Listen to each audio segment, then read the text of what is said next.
जय हिंद। मैं शमशाद आलम। बिहार प्रदेश का सीमांचल क्षेत्र का एक विधानसभा है कोचाधामन विधानसभा। और कोचाधामन विधानसभा के वर्तमान के जो विधायक है वो ऑल इंडिया मजलिस इत्तेहादुल मुस्लिमीन के विधायक है सरवर आलम साहब। सरवर आलम साहब भाई जिस तरीके से जनता के लिए भाई अधिकारियों को फटकार लगा रहे हैं, अधिकारियों को नसीहत दे रहे हैं, क्या वाकई में जो है कि नेता ऐसा ही होना चाहिए। आज इसी के ऊपर बात करेंगे और विस्तार से बात करेंगे। चलिए चलते हैं और समझते हैं कि आखिर बीडीओ साहब को भाई कोचाधामन के विधायक सरवर आलम साहब इस बात को कहे कि अगर आप कार्रवाई नहीं करेंगे तो फिर मैं आपके ऊपर कार्रवाई करूंगा। दरअसल बात यह है कि भाई लोग जो है कि अवाम अवाम जब किसी नेता को चुनता है, अपना भाई मत देकर सदन भेजता है, तो उम्मीद क्या रहता है भाई कोई नेता आपका घर नहीं चलाने वाला है। लेकिन लोग जो सबसे ज्यादा परेशान रहता है वो आपका दो जगह से, एक ब्लॉक और दूसरा जो है कि आपका पुलिस स्टेशन। ये दो जगह से काफी परेशान रहता है लोकल लोग। उनको बस वहां जो है कि सहूलियत चाहिए।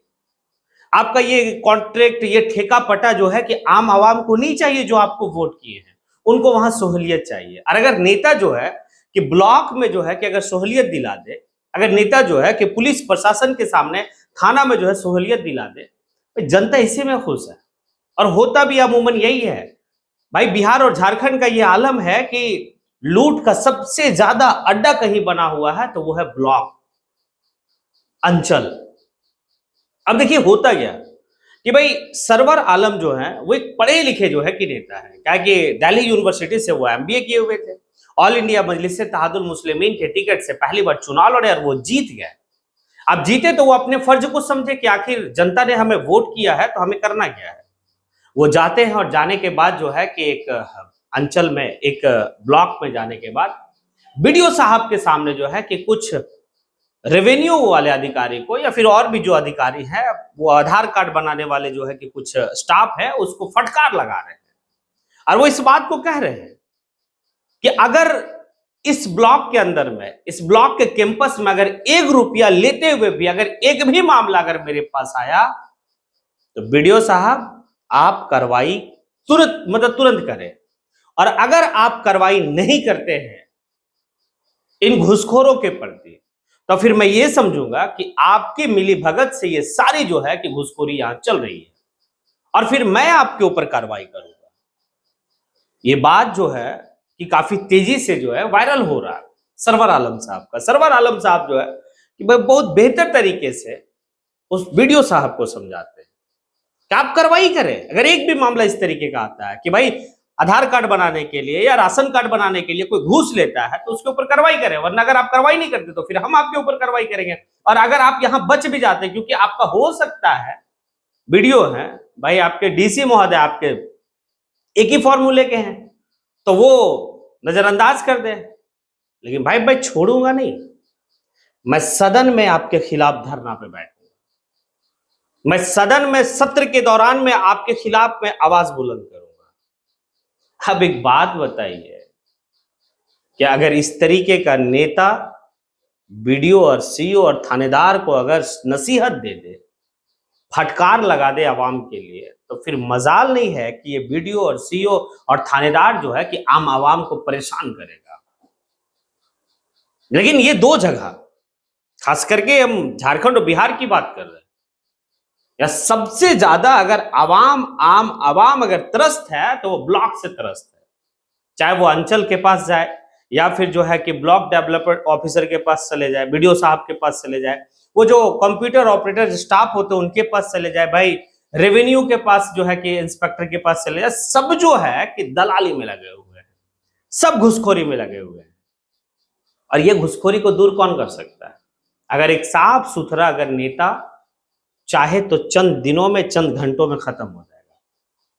लेकिन नेताओं का कमीशन बंधा हुआ है, हर अंचल से कमीशन है, ये है वो है। लेकिन सरवर आलम साहब अगर शिवांचल का क्षेत्र में अपने विधानसभा का किसी ब्लॉक में अगर एक वीडियो के साथ इस तरीके का व्यवहार और इस तरीके का पेश आते हैं तो हमें लगता है कि उनके विधानसभा में जितना भी ब्लॉक होगा वहां के ब्लॉक का सीईओ से लेकर भाई वीडियो तक जो है कि ये सारे बात को जब सुना होगा तो भाई उनको पता होगा कि हमारे विधानसभा के विधायक काफी एक्टिव है।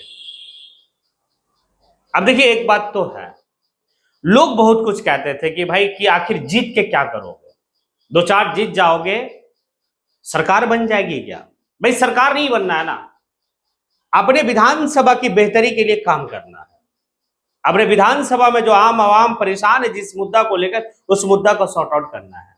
देखिए एक बात है, हमें याद है कि झारखंड का एक नेता हुआ करते थे, विधायक हुआ करते थे उस समय, जो है कि संयुक्त बिहार झारखंड एक था।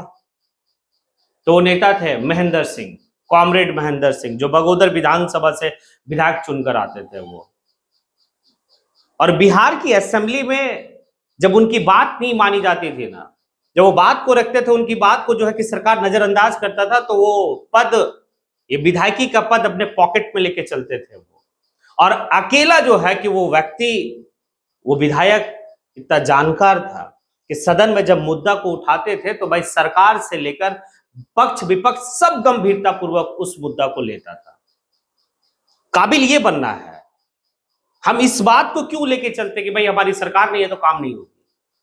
आखिर सदन में बोलने का जो है कि भाई है, तो आपको सदन में टाइम मिलेगा, 3 सत्र है हमारे पास, उस 3 सत्र के दौरान में अपनी बात को मजबूत तरीके से रख सकते हैं। विशेष सत्र भी बुलाया जाता है। तो सरवर आलम साहब इसलिए इस तरीके का कर पा रहे हैं क्योंकि वो एक पढ़े लिखे हैं। वो जानते हैं कि एक विधायक का प्रोटोकॉल क्या है, वो जानते हैं कि एक विधायक का पास पावर क्या है, वो ये भी बात जानते हैं कि भाई बीडीओ हो, सीओ हो, उसका क्या दायरा है और वो क्या है। तो खैर, जिस तरीके से सरवर आलम जो ऑल इंडिया मजलिस इत्तेहादुल मुस्लिमीन के विधायक हैं, भाई जैसा रुख दिखाए वो वीडियो साहब के सामने, आप क्या सोचते हैं? क्या लगता है, क्या नेताओं को ऐसे ही ब्लॉक और अंचल या फिर जो है कि पुलिस स्टेशन के अधिकारियों को ऐसे ही फटकार, ऐसी नसीहत देनी चाहिए हर विधानसभा के विधायकों को? क्योंकि आवाम सबसे ज्यादा, अगर आपको लगता है कि त्रस्त है, तो ये 2 जगह से आप कमेंट सेशन में आके कमेंट कीजिए और बताइए कि क्या जो काम सरवर आलम साहब किए वैसे हर विधायकों को करना चाहिए। सिर्फ ये नहीं कि ऑल इंडिया मजलिस इत्तेहादुल मुस्लिमीन के विधायक, तमाम जितने भी विधायक है, चाहे कांग्रेस का विधायक, आरजेडी का हो, बीजेपी का है, क्योंकि वो अपने विधानसभा के हर आवाम का जो है कि वो विधायक है, चाहे पे वोट किया है या नहीं किया। अगर आपको लगता हाँ, तो फिर आप कमेंट सेशन में आइए और कमेंट कीजिए। इसी के साथ मैं अपनी बात को यहीं पे समेटता हूँ। जय हिंद।